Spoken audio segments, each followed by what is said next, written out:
Una escuma és una porció de líquid plena de bombolles d'aire.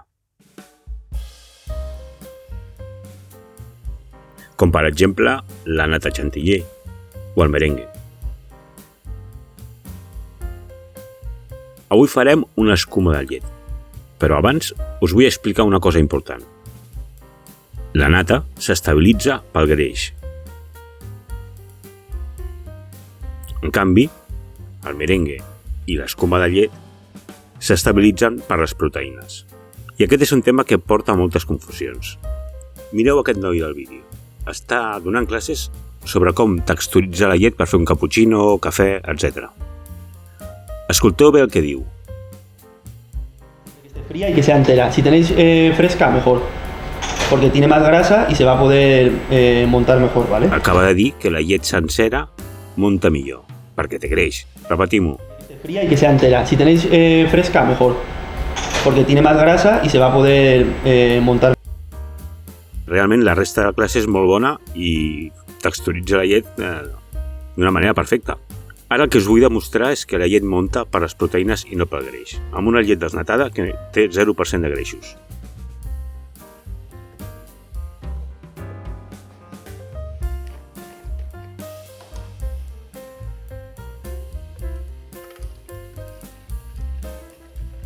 Utilitzo 125 mil·lilitres.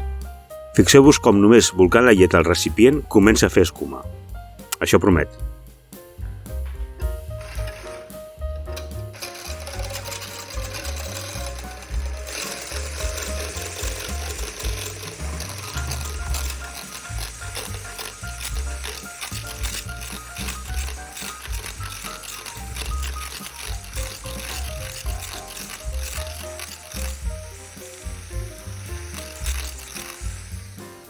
I en uns 30 segons, amb llet desnatada, el volum ja és de 600 mil·lilitres.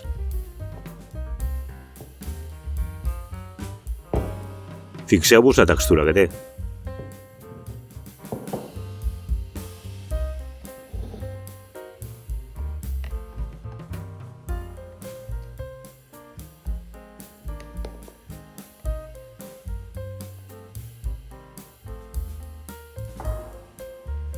És tan fàcil de muntar que no cal ni una màquina.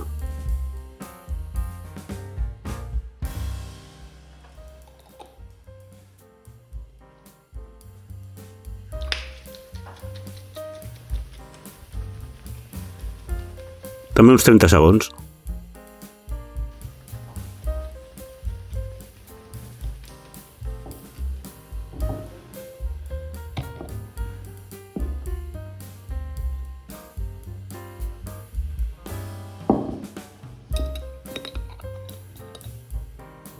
Bé, ara ja tenim clar que la llet munta per les proteïnes, no? Seguim.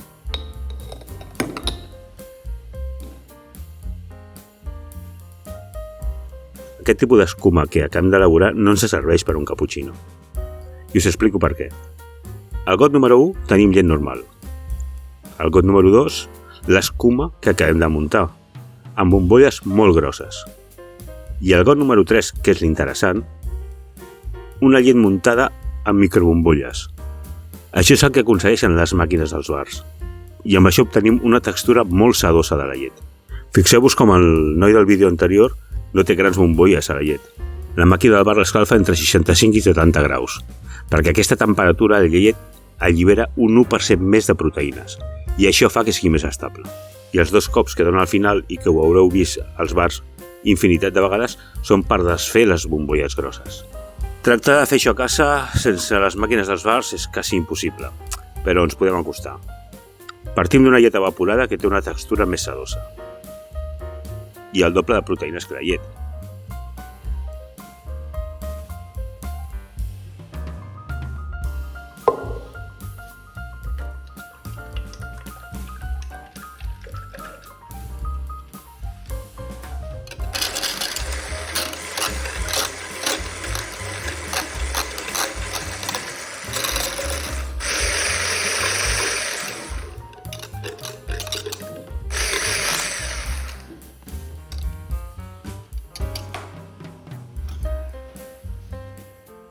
Podeu veure que el resultat és proper al del bar.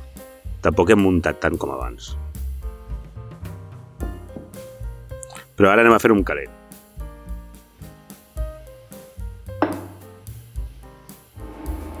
Escalfem la llet evaporada fins a 65 graus.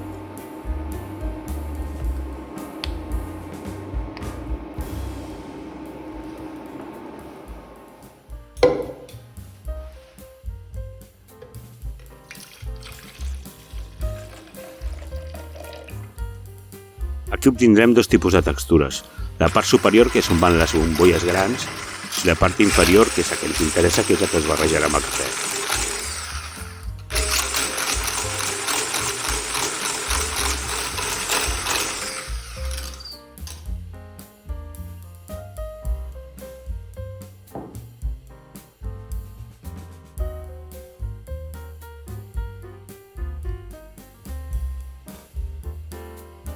La llet texturitzada amb les bombolles petites es va barrejant al cafè i les bombolles més grans queden a la superfície. Heu de saber que aquestes escumes també serveixen per mantindre la temperatura del líquid que està a sota.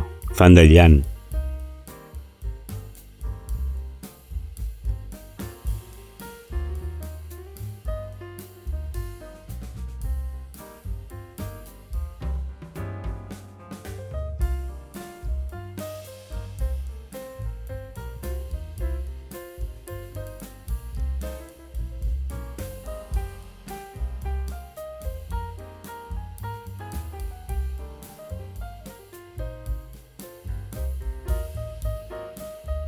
Evidentment el resultat no és el mateix que el de la màquina del bar, però no estem tan lluny.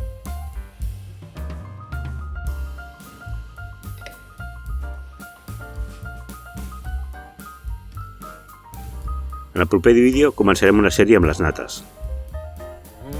Cuideu-vos.